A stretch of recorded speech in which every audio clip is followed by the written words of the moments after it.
Damos gracias a Dios una vez más por permitirnos estar aquí en su programa en Evidencias nuevamente. De verdad que siempre decimos que cuando Dios tenga bien, pues poder volvernos a reunir para conversar, para exponer, para impartir verbo de vida, verbo de Dios. Queremos agradecer primeramente a Dios que nos habita, a todos, y en el cual hace su voluntad perfecta en los que han despertado a la nueva vida del nuevo hombre, el cual es ser Jesús en sí mismos, el que resucitó de los muertos. Y un saludo muy especial a todo el cuerpo de Cristo extendido por todo el estado Táchira y donde Dios tenga bien llevar esta señal a cualquier lugar. Saludamos a todos los hombres y mujeres de fe en Jesucristo para pasar a tener la fe de Jesucristo.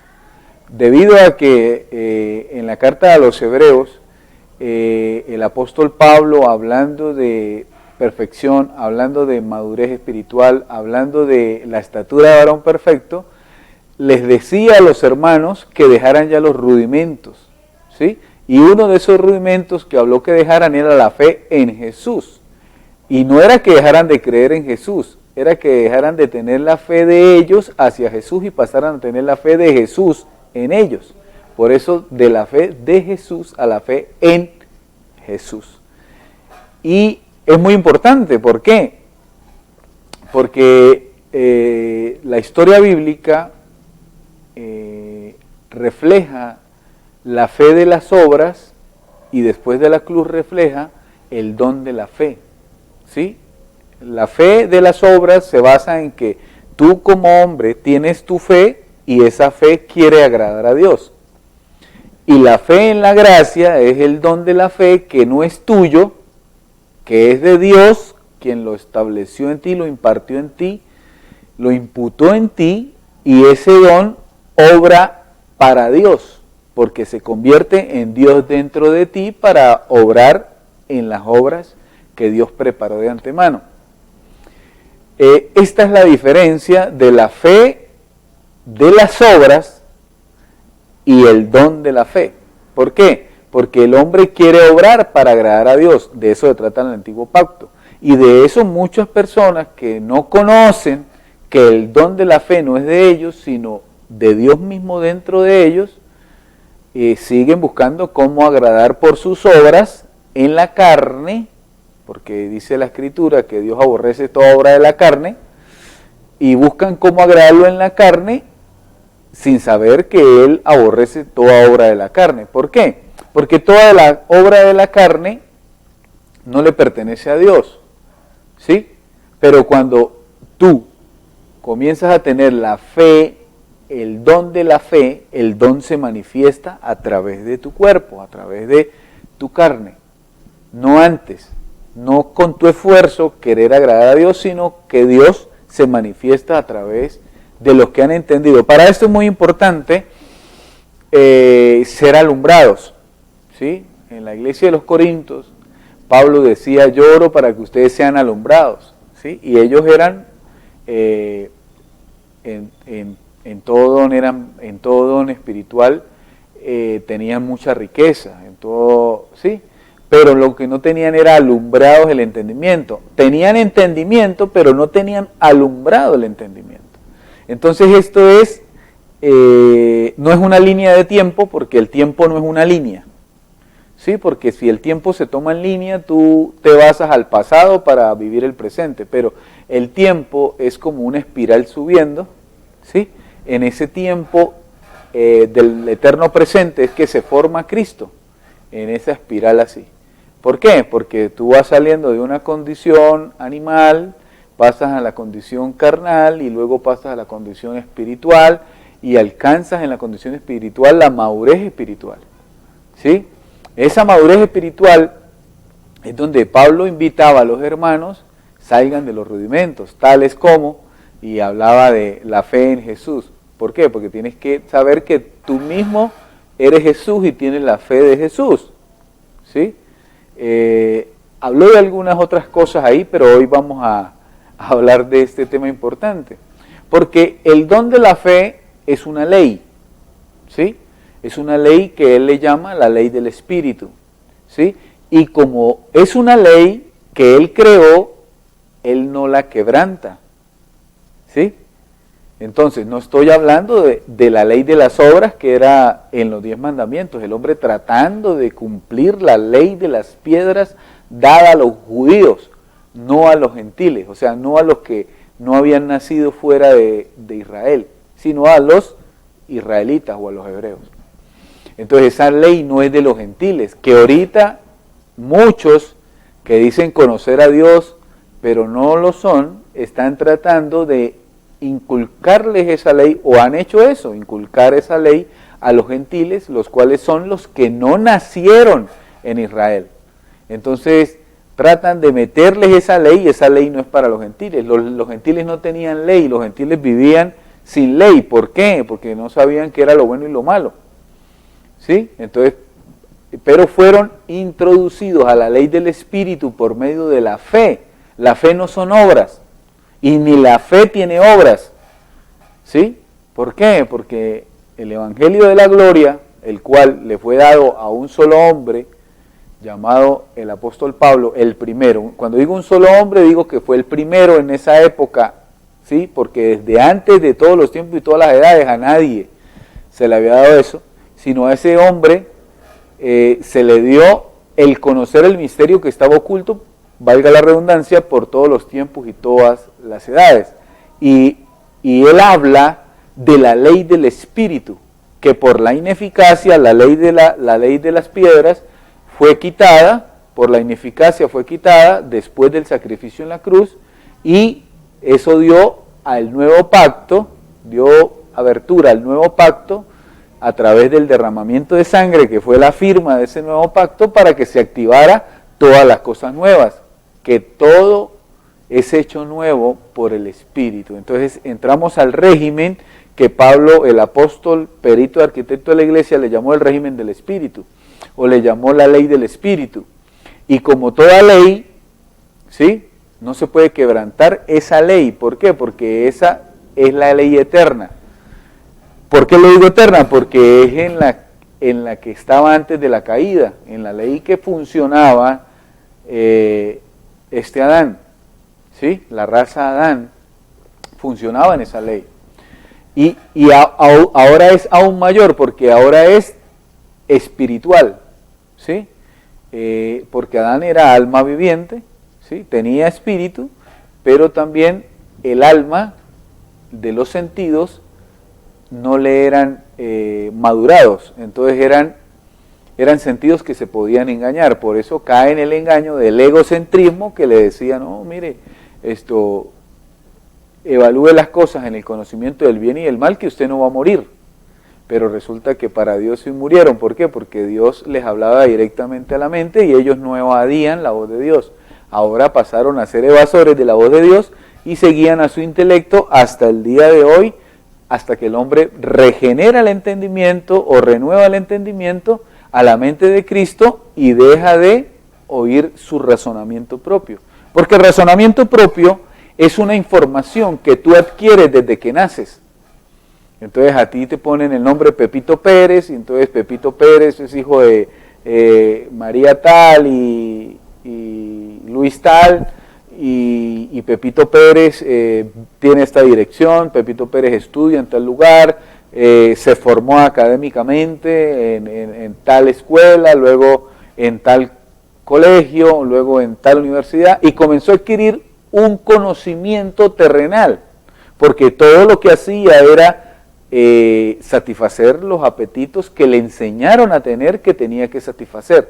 Ese molde del mundo comenzó a forjar en él que él no tenía un Padre Celestial, sino que solamente los biológicos, y que lo que tenía necesidades era de ser exitoso, adquirir dinero, posesión, fama y todo lo que pide el reconocimiento de los hombres, ¿no? Todo lo que busca, el apóstol le llama todo lo que buscan los vientristas, ¿sí? Reconocimiento. Entonces, esa información es recopilada en una cultura totalmente errada. ¿Y por qué digo errada? porque la primera ciudad la fundaron los descendientes de Caín, uno llamado Nimrod, hicieron la primera civilización y colocaron un sistema religioso, político y económico. Y a ellos se les dijo que andarían errantes por toda la tierra, entonces todo lo que iban a hacer iba a ser basado en un error, que no se ha detenido hasta hoy. ¿En qué sentido? En que seguimos evadiendo la voz del Espíritu y seguimos caminando en ese error. Es más, aún el sistema religioso camina en ese error. ¿Por qué? Porque somos el templo, pero el sistema religioso sigue construyendo templos para llamarlos la casa de Dios. Y no le dice la verdad a la gente de que cada uno en sí mismo es esa casa, esa habitación, es esa piedra viva, es esa identidad poderosa que es ser Jesús uno mismo. De eso se trata, de convertirse en lo que tú vas formando. Entonces, si tú formas a Jesucristo, en eso mismo te conviertes, con tu mismo cuerpo, que es el cuerpo de Cristo. Vamos a un corte comercial y retornamos aquí en su programa.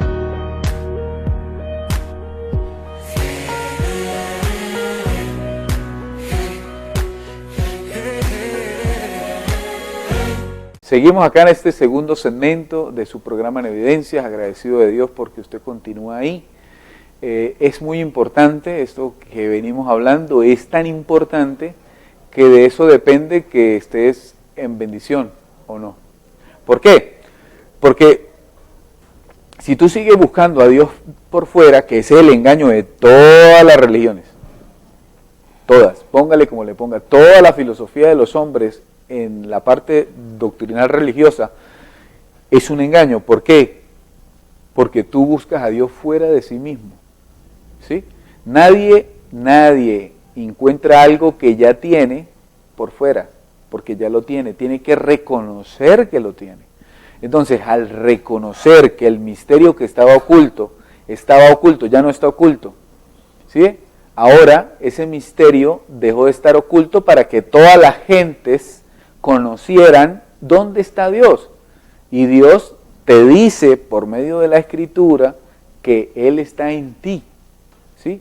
Que no lo busques afuera, que lo busques dentro de ti, que silencies la mente de César. O sea, César significa el gobernador del mundo, porque en ese tiempo el César, ¿sí? Cuando Jesús estaba, el César era el gobernador de ese imperio en el mundo, porque no crea que era un imperio que estaba solo en Israel, no, era un imperio a nivel mundial. Entonces ese César es la mentalidad del mundo que se encontraba gobernando en ese tiempo. Entonces a Jesús le preguntan, por ejemplo, ¿y tú qué? ¿Con quién estás? Y bueno, tráigame esta moneda. ¿Quién es esta moneda? No, pues del César. Sí, bueno, al César, lo que es del César. Pero eso fue antes de la cruz. Después de la cruz, Dios compró todos los reinos con precio de sangre. Por eso Él es el Rey de Reyes. ¿Sí? Ahora, en otro lugar le dijeron, mira que ahí viene el César. Él dijo, dígale a esa zorra que en 3 días termino toda mi obra. Esos 3 días son 3 tiempos, ¿sí? En el tiempo en que tú comienzas a adquirir la fe, que pasa como ese primer tiempo, luego ese segundo tiempo, y luego sube hasta que te formes espiritualmente. ¿Y por qué es necesario? Porque sigue el engaño, ¿sí? De que te forman en culturas terrenales, y tú comienzas a amarlas por encima de tu ciudadanía celestial, porque no conoces que la tienes.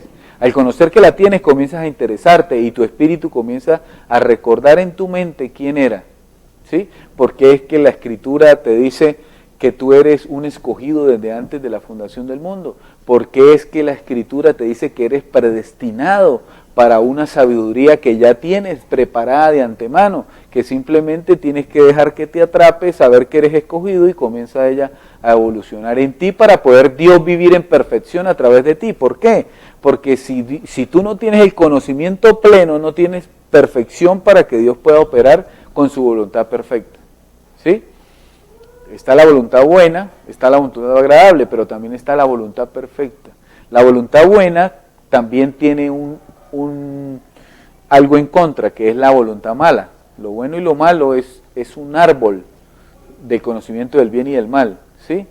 La voluntad agradable es una voluntad que tiene un poco más de característica, pero hay una voluntad perfecta que, como lo dice es perfecta. O sea, Dios obra a través del conocimiento pleno que haya adquirido en ese cuerpo que se proveyó a sí mismo para poder operar, para poder mostrar su gloria, para poder manifestar a ese Cristo, el cual cada uno de nosotros forma para poder ejercer dominio, reino en la tierra, conocimiento, sabiduría, y habla de que lo perfecto es el amor, ¿sí?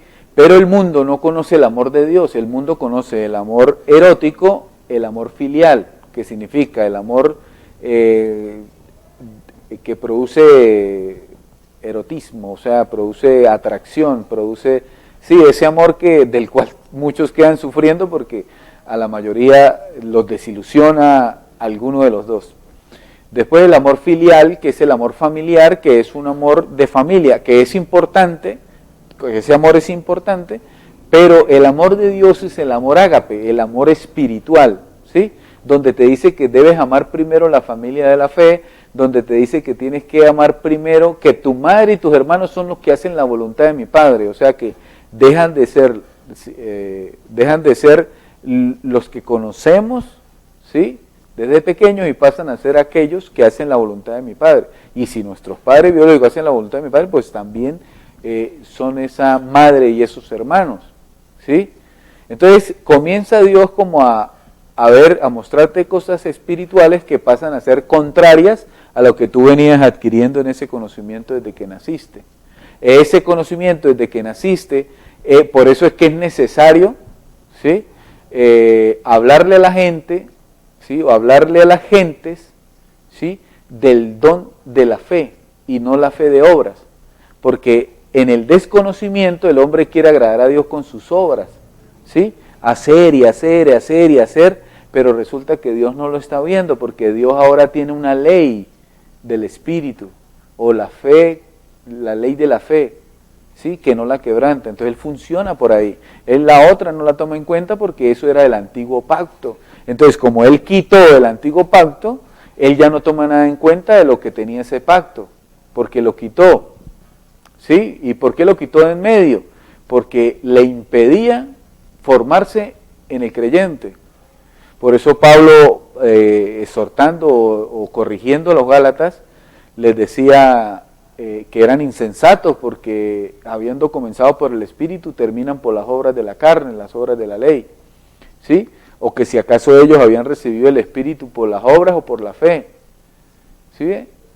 Queriéndoles mostrar a ellos que lo que estaban haciendo no era tomado en cuenta por Dios, porque Dios toma todo lo que es espiritual. Entonces Pablo luego dice, nosotros los espirituales, pero él lo dice desde un cuerpo como el tuyo y como el mío. ¿Por qué? Porque resulta que Jesucristo es espíritu vivificante y Él viene a ti, ¿sí?, y te vivifica y te convierte todo tu ser en espíritu. ¿Por qué? ¿Por qué en espíritu? Porque el cuerpo que es renovado por el espíritu pasa a obedecer al espíritu, ¿sí?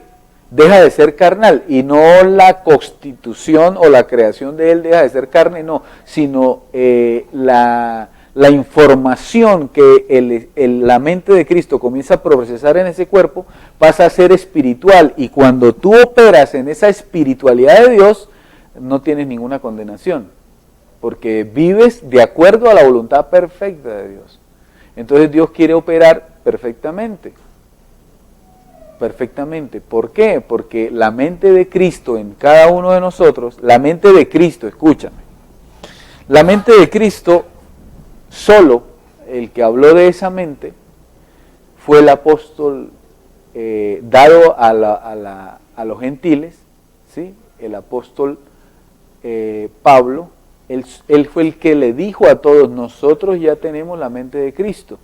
Pero la mente de Cristo se conoce, ¿por qué? Porque se forma, porque se ejercita, porque comienza a tener discernimiento espiritual. No comienza a basarse a los deseos de los sentidos, sino que madura los sentidos y comienza a basarse al discernimiento.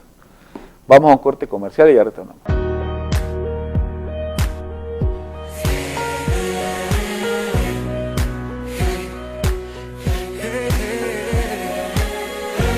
Bueno, agradecido de Dios y con mucho gozo, de verdad, porque sigue con nosotros. Estábamos hablando de esta mente de Cristo que se forma en los espirituales, para hacerlos espirituales. ¿Qué sucede? Comienzan a cumplirse cosas como que Dios dice, Jesús en los días de su carne dijo, no anheléis las cosas de la tierra, más bien anheléis las cosas del cielo. Entonces la mente de Cristo comienza a traducir esa información y a decirte, mira, las cosas del cielo son los pensamientos de Dios en tu mente, ¿sí?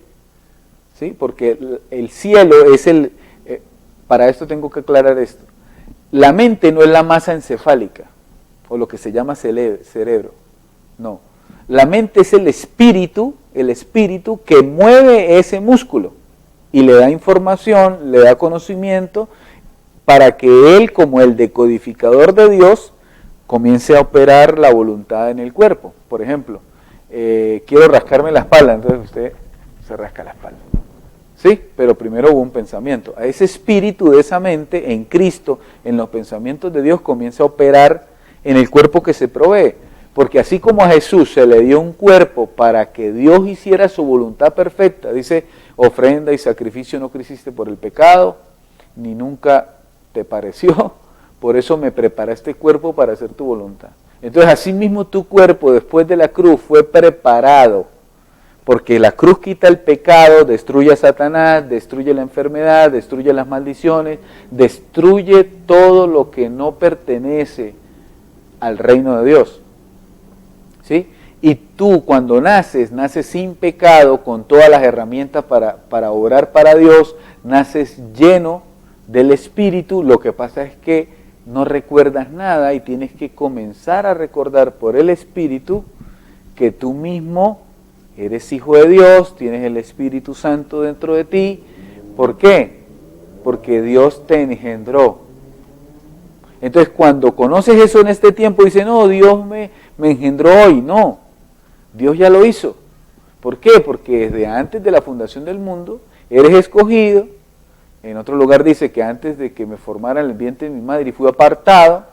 Entonces, todas esas cosas las entienden después en esa madurez espiritual y concluyes esto, que no eres un cuerpo con un espíritu, sino eres un espíritu con un cuerpo y el espíritu es eterno. Entonces, este guante que te dieron, Dios lo hizo justo. ¿Cómo? Lo hizo justo a la medida para que le obedeciera, porque ya no hay pecado, ya no hay maldición, ya no hay dos simientes.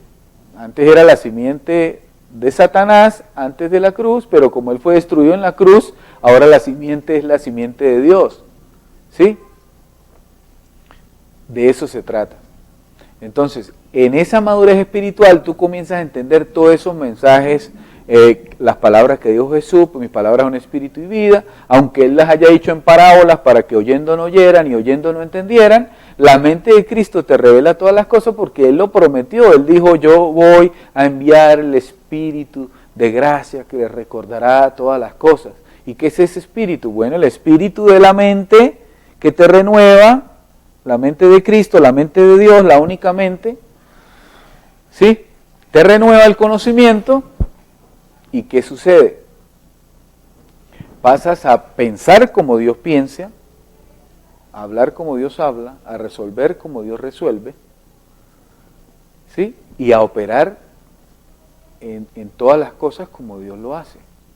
¿Y eso qué te trae? Eso te trae que renuncias, ¿sí? ¿Cómo te enriquece Dios? Quitándote el amor por las cosas terrenales. Y tú ves que eres enriquecido en todo. El materialista no me va a entender, que sería la levadura de los saduceos, que eran los que miraban cómo le sacaban provecho a la palabra. ¿Por qué? Porque para el materialista no hay otro Dios que no sea el dinero, no hay otra forma de tener prosperidad que no sea el dinero, no hay otra forma de ser reconocido si no tengo ese ímpetu de la fama que me da una buena posición, sí, todas esas cosas. Pero el espiritual sí me va a entender. ¿Por qué? Porque el espiritual ya le han cortado todo lazo con los anhelos terrenales. No estamos diciendo que no se necesite, pero estamos diciendo que ya no tenemos el amor en esas cosas, sino que sabemos que somos dueños de todo. ¿Sabe qué? ¿Sabe por qué Dios te dice que eres dueño de todo y tú sigues pidiéndole? Porque no eres consciente de qué significa ser dueño de todo. Ser dueño de todo es que tú mismo tienes la naturaleza divina de Dios y eres dueño de todo, ¿sí? Y si yo no se me revela eso de que yo soy dueño de todo, yo siempre voy a vivir pidiéndole y frustrado, porque no entiendo que soy dueño de todo. Pero no es todo lo que necesite la carne, es todo lo que necesita el espíritu. Y el espíritu es dueño de todo. Entonces, el espíritu sabe que para habitarnos necesita un cuerpo sano, pues él se va a proveer alimento. Sabe que necesita algunas cosas que se manejan en el sistema del hombre, él se va a proveer. ¿Por qué? Porque es Dios en sí mismo, ¿sí?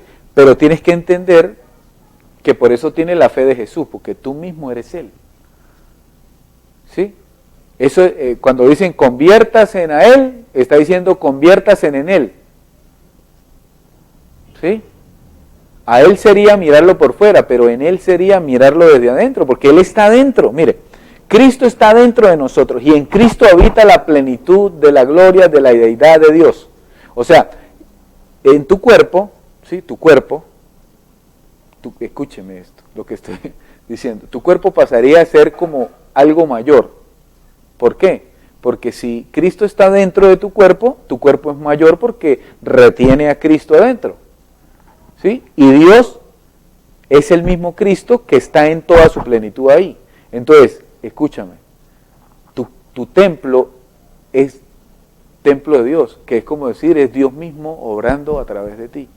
Entonces ya no obra en pecado porque Él se revela a ti sin relación al pecado y tú dices, no, ya no peco. Y es todo lo que anhela el hombre, ¿no? El hombre quiere dejar de pecar, pero como no lo confiesa de que es templo de Dios, no se activa porque su mente no hace que el cuerpo recuerde quién es desde antes de la fundación de todas las cosas. Que es un espíritu que tiene un cuerpo y es eterno, y ese espíritu se llama Dios. Por eso Él es el todo en todos. Entonces, ¿qué significa que Él sea el todo en todos? Que Él quiere que todos sean Él, ¿sí? ¿Y cómo? Bueno, por la sabiduría predestinada que trae la mente de Cristo y comienza a obrar en este tiempo de este cuerpo, porque realmente este es un cuerpo limitado, un cuerpo con cierta cantidad de uso, ¿sí? Que tiene que, ojalá, experimentar desde pequeño quién es. Por eso es muy importante enseñarle a nuestros hijos. Lo más importante de enseñarle a nuestros hijos es decirles que no somos sus padres verdaderos, que somos biológicos, pero que el Padre espiritual es Dios. Cuando les decimos eso, ellos no se van a defraudar, porque Dios no defrauda. Y suena difícil para padres que son posesivos, pero es lo mejor que podemos hacer con ellos porque esa es la verdad, ¿sí? Mi Padre está en cada uno de nosotros. Y todo eso concluye lo que esta mente comienza abiertamente a mostrarte dentro de sí mismo. Vamos a un corte comercial y retornamos.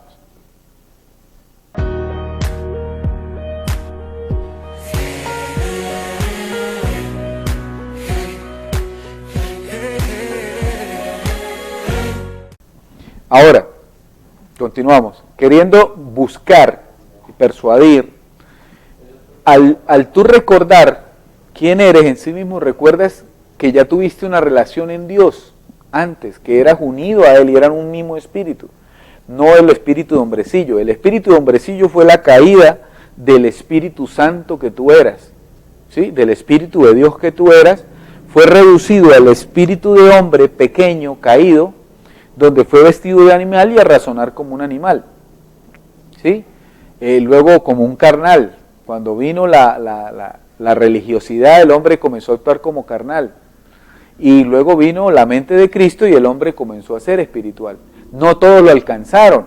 Por eso dice que el único que en el tiempo de los 70 años antes de la destrucción, de la erradicación de la ciudad de Jerusalén de la tierra, el único que alcanzó esa estatura fue el apóstol Pablo y dejó el evangelio en toda su experiencia, cuando era niño, cuando nació, representando esos 3 días camino a Damasco, cuando nació del Espíritu, cuando fue niño, que le imponían manos, él imponía manos, cuando bautizaba en agua, ¿sí?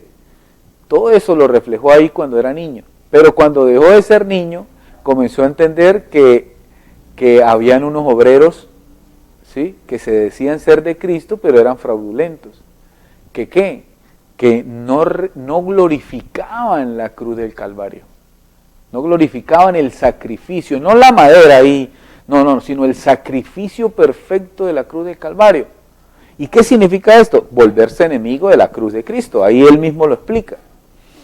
Entonces, volverse enemigo de la cruz de Cristo es no reconocer que la cruz, el sacrificio de la cruz, la muerte, en un solo día quitó el pecado.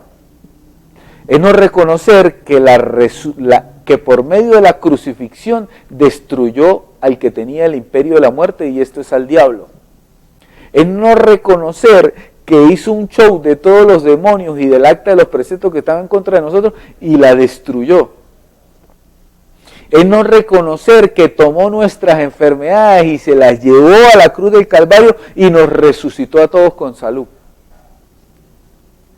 Es no reconocer que estando antes de la cruz estábamos en el reino de las tinieblas y ahora nos pasó al reino de su amado Hijo, que es la luz. Es no reconocer y no creer y no aceptar que Dios te libró de todo enemigo. ¿Qué fue lo que sucedió? Estos obreros fraudulentos, ¿sí?, que directamente, ¿quiénes son? Pablo le llama los apóstoles de la circuncisión. Escúchenme, el apóstol Pablo, el perito arquitecto de la iglesia, le llama los apóstoles de la circuncisión. ¿Sí? ¿Quiénes eran? Pedro el cabecilla, Santiago, Juan, Judas, ¿sí?, que eran los que entorpecían lo que el apóstol hacía. A los Gálatas, Pedro fue a obligarlo a judaizarse, o sea, los obligaba a guardar la ley de Moisés. Y ese daño viene hasta hoy en la iglesia, hasta hoy viene ese daño en la iglesia.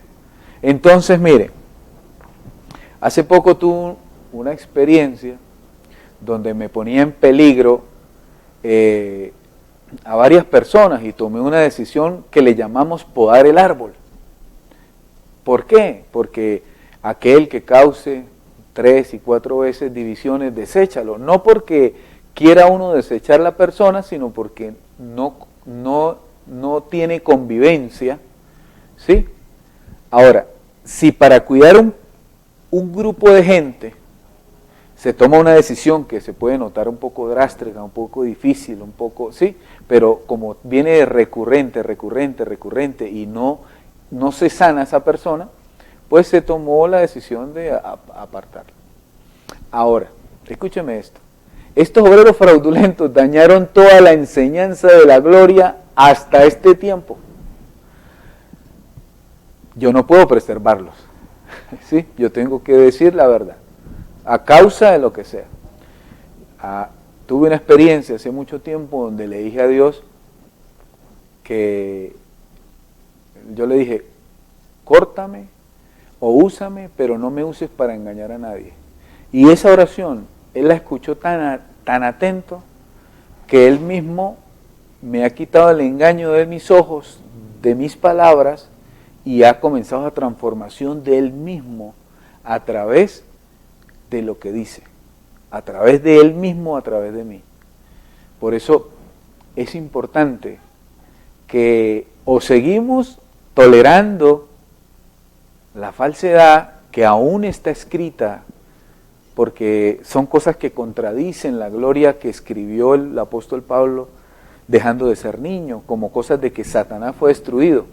Pero hay unas cartas por ahí que son de la circuncisión, contaminadas con el espíritu de la circuncisión, o sea, con el espíritu de la ley de Moisés, que dicen que Satanás anda como león rugiente, ¿sí?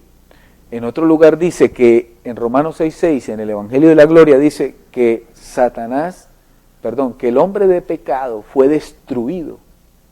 La palabra destruir es aniquilar para siempre, y que fue destruido en la crucifixión. Pero hay otras cartas por ahí que se enseñorearon de los hermanos, aquellos como los Gálatas, en Éfeso, en los Corintios, también se quiso ver ese espíritu de circuncisión ahí. Y en fin, yo creo que se enseñorearon de todo porque Pablo dijo, me dejaron solo, me hice enemigo de ellos por decirles la verdad. ¿Por qué? Porque cuando usted ha comido tanto de esa circuncisión, cuando se le dice algo en contra, usted ¡pa! ¿Sí?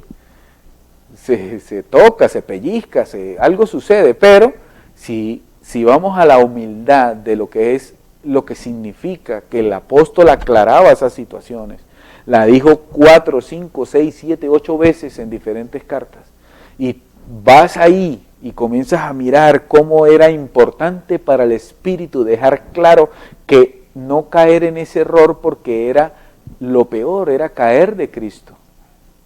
¿Sí? Vemos que como Pablo lo dijo, cuando yo fuera quitado vendrán los rapaces que no perdonarán el rebaño y se enseñorearán de la iglesia. Pues sí, resulta que todavía hay ese concepto de que ellos son los señores de la iglesia porque eran los de reputación en Jerusalén y habían tocado a Jesús y lo habían visto con sus ojos y oído con sus oídos. Pero resulta que el evangelio de la gloria es cosas que ojo no vio, cosas que oído no oyó y cosas que no han subido a corazón de hombre, son las que Dios tiene reservadas para los que le aman. Entonces, estas aclaraciones, el Espíritu las hace a través de mí porque son importantes, porque esto te hace tomar una decisión. ¿Satanás fue destruido o anda como león rugiente? ¿El pecado fue destruido una sola vez y para siempre o todavía soy una llaga podrida y un trapo de inmundicia? ¿Es verdad que Dios me justificó o ando por ahí dando lástima? Por ejemplo, otro rudimento es no imponga, que dejando ya el rudimento de la imposición de manos. Entonces, ahora esto, yo se la pongo así. ¿Me dejo poner las manos? ¿O dejo de poner las manos? ¿O dejo que me las pongan y dejo de ponerlas? Sabiendo que es un rudimento que no es lo perfecto. Porque él dice, vamos a lo perfecto. Y todo comienzo a tomar una serie de decisiones que comienzan a interesarme. Así como se lo estoy diciendo porque a mí comenzaron a interesarme, ¿sí? Y siempre recuerdo la oración después de cierto proceso de Dios terrible, pero nunca acabó con todas mis fuerzas, sino que me dejaba vivo algo para poder entenderlo, porque Dios estaba actuando de esa manera. Y siempre me acuerdo, úsame, pero que no sea para engañar. ¿Sí? ¿Por qué? Porque el engaño es sutil, hermano. El engaño te lo envuelven con palabras sutiles. Si hay pecado, si eres trapo de inmundicia, si eres una llaga podrida. Y resulta que eso es la personalidad de un inicuo. Entonces Pablo dijo que el inicuo se iba a manifestar, que primero era la apostasía, y la apostasía se ve hasta hoy.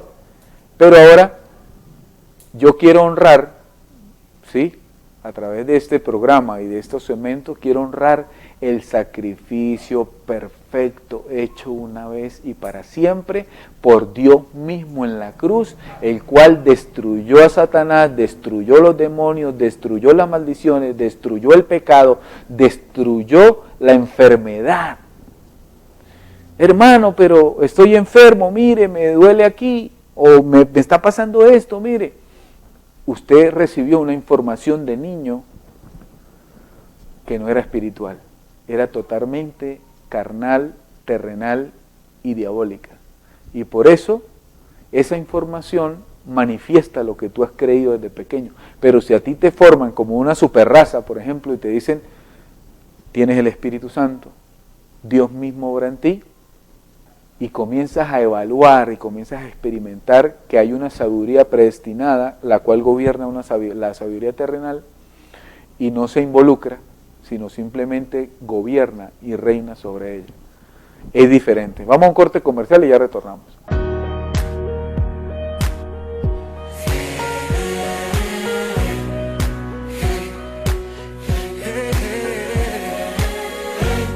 Queremos aprovechar al máximo este último segmento por el día de hoy, ¿sí? Por el día de hoy. Agradecido del Espíritu, de la gracia, del Espíritu el cual somos, por todas las cosas que quiere impartir. El Evangelio se imparte, no se obliga, ¿no? ¿Por qué? Porque el que es de Dios, la voz de Dios oye. Así sencillo. El que es de mí, pues la voz mía oye y obedece y me sigue. Sencillo.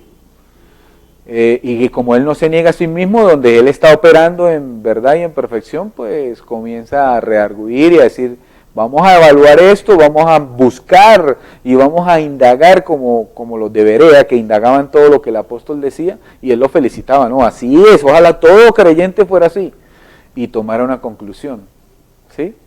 Pero todo lo que el Espíritu recopiló es importante, ¿por qué? A ver, por ejemplo, Él recopiló que David asesinó y que David adulteró y que David fornicó porque tenía más de 800 esposas. ¿Para qué lo recopiló el Espíritu? ¿Sí? Y dijo que David era conforme al corazón de él. ¿Sí? Pero las actitudes de David no eran conforme al corazón de Dios. Lo que él tenía del corazón era conforme a él. ¿Por qué? Porque él dejaba las 99 y buscaba la que se había perdido y se la quitaba a la boca a los leones y a los osos. Por eso es que se refería a eso, lo mismo que Jesús enseñó en los días de su carne antes de la cruz, siendo Jesús de Nazaret. Porque cuando resucita deja de ser de Nazaret, de Israel, deja de ser y comienza a ser el Rey de Reyes y el Señor de Señores de toda la tierra. ¿Sí? Entonces ya no tenía ciudadanía de la tierra, sino celestial, porque del celestial tal los celestiales. ¿Sí? Entonces, David era conforme al corazón de Dios porque era capaz de dejar las otras y ir por la perdida. Igual hace Dios. ¿Sí? Dios no vino por sanos, Dios vino por enfermos. ¿Sí? Y a los sanos que no entienden qué significa, por ejemplo, el hijo pródigo dice que un solo hijo era pródigo, pero yo creo que los dos hijos eran pródigos, porque el que estaba con él nunca se comió algo del papá porque creía que no era de él. Y el que se fue, pues se comió toda la plata, hizo todo lo que quiso, y cuando vino arrepentido, Dios le hizo una fiesta, porque eso es lo que representa eso, que Dios le hace una fiesta porque está buscando a los enfermos, está buscando a los que andan por ahí perdidos, ¿sí? Y cuando hablo de perdidos no digo que se van para el infierno, hablo de perdidos porque andan sin la dirección del Espíritu Santo, sino salieron de oriente, ¿sí? De la orientación de la palabra de Dios, de la orientación del Evangelio de la gloria, de la orientación del Evangelio que se encuentra en las 14 cartas de Romanos, desde Romanos hasta Hebreos. Esas cartas son las más importantes que quedaron escritas en toda la tierra. No hay otra constitución más importante que esa. ¿Por qué? Para las personas que tienen fe, estas cartas son las más importantes porque ellas son las que muestran, ¿sí? Muestran el ejemplo de cómo alcanzar la madurez y la alzatura de varón perfecto. Es esas cartas. ¿Cómo las muestra? El Espíritu comienza a mostrarte cosas ahí importantes. Y es solo letra. Lo que pasa es que la mente de Cristo convierte esa letra en ¿qué? En espíritu para que se haga vida en ti. ¿Sí? Entonces esas cartas son tan importantes, amados hermanos, que son las únicas que yo, muy humildemente, con todo el amor del mundo, habiendo recibido la respuesta de que no me usa Dios para engañar, son las que yo recomiendo. ¿Sí? Esto puede sonar difícil, ¿por qué? Porque el que está en el sistema o está contaminado con las cartas de la circuncisión, que son 8 cartas, ¿sí? Que están ahí mismo, que no las escribió Pablo, y que a causa de que hablé de eso, pues voy a decirlas. Primera de Pedro, segunda de Pedro, primera de Juan, segunda de Juan, tercera de Juan, Judas, la carta de Santiago, Apocalipsis, ¿sí? Porque estaban contaminadas con el espíritu de la ley. La escribieron de mano de legalistas, ¿sí? Mateo, Marcos, Lucas y Juan son libros históricos. ¿Por qué digo que son históricos? Porque Lucas, escribiéndole a Teófilo, le dice, es que era necesario ordenar la historia. Y él habla de toda la historia de Jesús, ordenadamente. Entonces vemos que Marcos, Lucas, Juan, ¿sí? Son libros históricos porque Lucas la ordenó, ¿sí? Ordenó la historia. Entonces por eso le digo libros históricos. No se le puede llamar evangelio, porque el evangelio es el evangelio que Jesucristo le dio al apóstol Pablo, ¿sí? Los otros son libros que cuando Pablo desaparece del teatro de la escritura, de la historia bíblica, comienzan Juan a escribir, comienza Pedro a escribir para poder enseñorearse de la iglesia, porque él lo dijo, después de mí vendrán lobos rapaces, y los lobos rapaces salieron de entre nosotros, dice Pablo, ¿sí? De entre nosotros saldrán. Y entonces, ¿quiénes eran los que andaban ahí con la ley para enseñorearse de la carne? Pues los apóstoles. ¿Por qué? Porque ellos no renovaron el entendimiento. Ellos reciben el Espíritu, pero no renuevan el entendimiento, ¿sí? Entonces le dan vida al hombre inicuo. Está el hombre perfecto y está el hombre inicuo. Por eso usted ve que en esos evangelios, por ejemplo, le dicen que usted está en pecado. Y eso es lo que se predica desde los púlpitos de la sinagoga, porque no se le puede llamar iglesia. Esto lo hemos hablado en este programa, porque la iglesia sí conoce que es santa, limpia, perfecta, que el pecado fue quitado para siempre, que Satanás fue quitado para siempre, que los demonios fueron destruidos, que Dios hizo un show, ¿sí ve? Y que el que está en Cristo ya no tiene infierno. ¿Por qué? Porque está en Cristo, hermano. En Cristo no se pierde nadie, ¿sí? En Cristo no se pierde nadie, porque está en Cristo. Es ilógico que nosotros en Cristo fuéramos a morir a la cruz y yo enviarte al infierno. Entonces lo que tengo que rogar es que te reconcilies, porque tienes que recordar cómo es que eras perfecto, porque tú mismo eras el mismo ser en Dios. ¿Sí? Y queremos seguir insistiendo y queremos rogar, porque dice, es que es Dios rogando en nosotros. Entonces, Dios te ruega, hermano. Sí, tremendo. El Dios Todopoderoso, creador del cielo y de la tierra, el cual te tiene respirando, te ruega que te conozcas a ti mismo, porque tú mismo eres Él, porque Cristo está en ti. Y es importante, muy importante. Es lo único importante. Porque todo el mundo se forma pensando cuál es mi propósito. Ese es el propósito, en que tú te reconcilies contigo mismo porque Dios está en ti. No hay otro propósito. Esta es la sabiduría mayor. Entonces viene alguien con sabiduría terrenal y te habla, pero tú tienes la sabiduría que gobierna todo. La sabiduría que es creadora. Y no fue que tú la aprendiste, es que Dios se reconcilió y al reconciliar tú ya la tienes. Todo se concilia. Entonces tú tienes la mente de Dios y Dios sigue rogando y Dios sigue rogando, y este es el evangelio de la gloria, que es la solución para todas las naciones, porque dice que Él es el apetecido de todas las naciones. Entonces todas las naciones necesitan tener esta sabiduría. ¿Para qué? Para que amen y no se maten en guerras, para que amen y no se dividan en colores, para que se amen unos a otros. Pero es necesario hacerse como niño, entrar en esa sabiduría de Dios, sin juzgar entre lo bueno y lo malo, pero sí en el amor, y ir creciendo, así como le pasó a este apóstol, y así como gracias a Jesucristo y a su sacrificio perfecto, y todos en Él, que hicimos en la cruz, destruimos todo lo que el acta decía en contra de nosotros. Les bendigo. ¿Sí? Son benditos con toda bendición, son santos, perfectos, limpios, puros, sin mancha y sin arruga. Eso hace el don de la fe en ti, porque es Dios obrando. Hasta otra oportunidad que el Espíritu nos pueda reunir.